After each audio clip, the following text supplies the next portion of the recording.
Apo, yes sir, thank you for the question.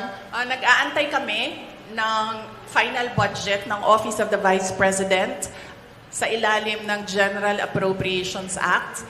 Pero we are really not hopeful anymore kasi nakikita nyo naman kung gaano ka-intense yung gusto nilang pilayan ang Office of the Vice President. So, we're not hopeful. Kung meron mang budget, and then kung ano man yung maibigay na budget, pagkasya namin yung mga projects namin doon.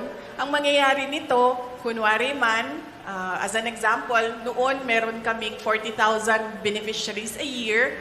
Siguro we'll reduce it to 10,000 beneficiaries a year.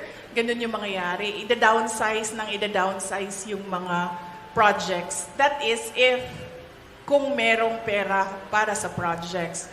Kung wala naman pong pera para sa mga projects, ang maiwan lang ay pambayad ng sweldo ng mga tao, ng mga employees ng Office of the Representatives, then dapat kayo magreklamo, taong bayan. Kasi nagsusweldo kayo ng mga tao tulad ko.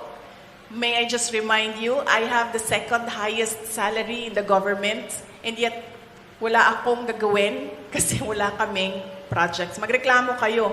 Bakit namin siya babayaran ng sweldo? Wala naman siyang project. Walang gagawin niyang babaeng yan. Hindi magtatrabaho yan kasi walang project. Diba? So yes, dapat kayong magreklamo niyan. Magbabayad kayo sa amin. Pero hindi kami magkakapagtrabaho dahil walang proyekto, walang budget.